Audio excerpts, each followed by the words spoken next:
They tell me that I'm never. Halo semua, salam sejahtera Malaysia, tuan-tuan dan puan yang amat dihormati. Saudara-saudara, seringkali kita mendengar tangkapan, pendakwaan, tahanan dilakukan oleh SPRM. Sesuai dengan keinginan Anwar Ibrahim, misi Anwar Ibrahim untuk membersihkan Malaysia daripada rasuah. Supaya semua kaki-kaki sakau di Malaysia ini akan dihapuskan. Dan aktiviti rasuah ataupun gejala rasuah ini akan dibersihkan di Malaysia. Korupsi-korupsi ini akan dibersihkan. Dan saudara-saudara, akhirnya SPRM kita dapat melihat dan mendengar beberapa berita baik. Tangkapan berlaku, pendakwaan berlaku. Terkini pula satu tangkapan daripada SPRM yang pasti mengejutkan kepimpinan politik di seluruh Malaysia. Melalui perkongsian daripada Malaysia ini bertarikh 3 September, SPRM tahan 32 individu termasuk doktor pakar di Pulau Pinang. Suruhanjaya Pencegahan Rasuah Malaysia SPRM menahan 32 individu termasuk 3 pegawai perubatan di Pulau Pinang bagi membantu siasatan berhubung kartel yang dikatakan telah memalsukan tuntutan hilang upaya pertubuhan keselamatan sosial Perkeso di negeri itu. Ketua Pesuruhjaya SPRM Tan Sri Azam Baki ketika dihubungi bernama mengesahkan penahanan itu dan berkata mereka yang ditahan ialah 2 pegawai perubatan kanan hospital kerajaan dan seorang doktor pakar hospital swasta. Saudara-saudara, untuk maklumat tambahan sahaja, SPRM melalui Azam Baki telah membuat ataupun mengumumkan berita baik di mana tahun ini saja SPRM telah mengembalikan RM1.3 bilion jumlah aset penjenayah. Dan duit itu dibagi balik kepada kerajaan.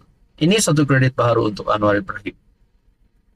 Ketua Pesuruhjaya SPRM Tan Sri Azam Baki ketika dihubungi mengesahkan penahanan itu terhadap 32 individu. Dan ini bagi saya pasti tangkapan mengejutkan. Beliau berkata, kesemua 32 individu itu terdiri daripada 19 pencarum Perkeso, 8 ejen pegawai perubatan, dan 2 runner. Itu ditahan dalam siri serbuan oleh SPRM baru-baru ini. Maknanya ada serbuan berlaku. Kebanyakan pencarum yang ditahan itu bekerja dalam sektor kilang dan pelabuhan di negeri ini dan kami menjangkakan untuk membuat lebih banyak tangkapan ketika siasatan kes itu berjalan. Ada antara mereka, termasuk doktor, akan direman di mahkamah, manakala yang lain telah dibebaskan selepas direkodkan keterangan mereka. Azam berkata pihaknya memberi tumpuan terhadap perkara itu selepas pendedahan di Dewan Negara Julai lepas. Kami memandang serius perkara itu dan mula meneliti dakwaan yang dibuat. Tuan-tuan, apa komen Anda berkaitan dengan isu ini? Teruskan bersama di dalam channel ini. Halo semua, salam sejahtera Malaysia. Selamat datang ke channel Fans Lifestyle. Terima kasih tuan-tuan yang terus setia dan bersama di dalam channel ini. Selamat datang diucapkan kepada yang baru di dalam channel ini. Saudara-saudara, sekian lama kita mendengar, bahkan sejak penubuhan kerajaan perpaduan, sejak tampuk kuasa di bawah pimpinan PMX Datuk Seri Anwar Ibrahim, kita dapat lihat pekerjaan SPRM yang semakin agresif. Dan kita juga mendengar ada sindiket yang dijatuhkan, sindiket yang dibocorkan, penangkapan kepada beberapa VIP, bahkan ahli-ahli politik juga terlibat dengan rasuah. Berkaitan dengan ini, sudah pasti beberapa nama yang kita dengar yang dikaitkan dengan menyakau duit kerajaan, duit rakyat. Bekas Perdana Menteri Tun Mahathir pun ada disebut. Beberapa nama yang berprofil tinggi seperti Tun Daim Zainuddin, seperti Tan Sri Muhyiddin Yassin yang didakwa di mahkamah berkaitan dengan projek Jana Wibawa, dan beberapa lagi ahli politik yang lain. Berkaitan dengan ini, tuan-tuan dan puan, akhirnya SPRM dalam satu kenyataan terkini bertarik 4 September diumumkan oleh Tan Sri Azam Baki, Ketua Pesuruhjaya SPRM sendiri.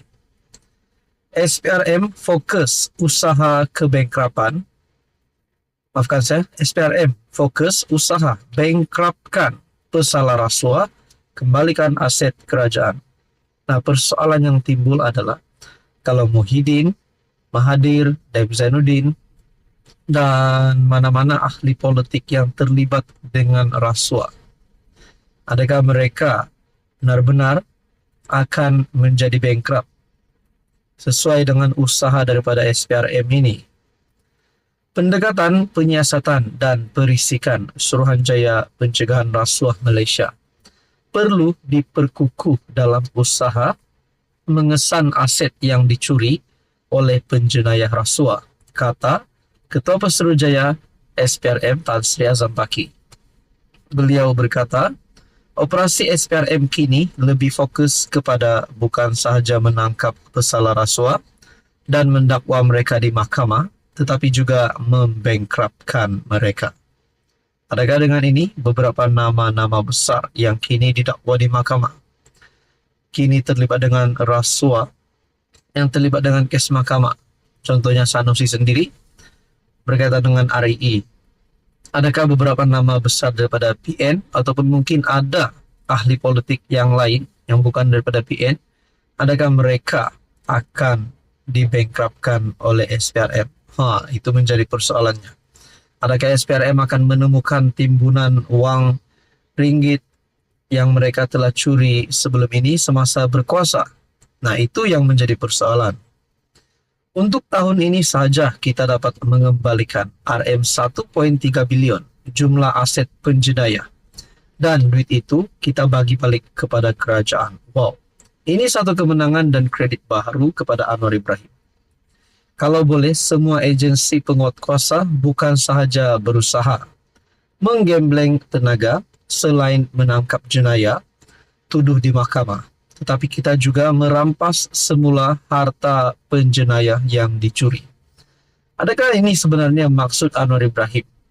Sebelum ini di dalam ucapan-ucapan beliau yang meminta ataupun mahu semua aset yang pernah dicuri oleh pemimpin yang lama untuk dikembalikan. Dan akhirnya Azam Baki telah membuat kenyataan untuk tahun ini sahaja kita dapat mengembalikan RM1.3 bilion jumlah aset penjenayah. Dan duit itu kita bagi balik kepada kerajaan. Wah, syabas dan tahniah SPRM dan Kerajaan Perpaduan PMX. Mungkin inilah satu penyebab yang perlu dilihat, satu sebab yang perlu dilihat oleh rakyat Malaysia bahawa Anwar Ibrahim memang layak memimpin kerajaan, memimpin Malaysia sehingga beberapa penggal lagi. Kerana ini adalah satu usaha yang sangat murni untuk mengembalikan duit rakyat yang pernah dicuri sebelum ini, yang pernah disakau sebelum ini. Menurut Azam Baki, saya nak bankruptkan mereka penjenayah rasuah, dan ini boleh mendatangkan rasa takut kepada mereka supaya berfikir banyak kali dalam melakukan jenayah rasuah. Ini satu kejutan besar untuk semua kaki-kaki sakau.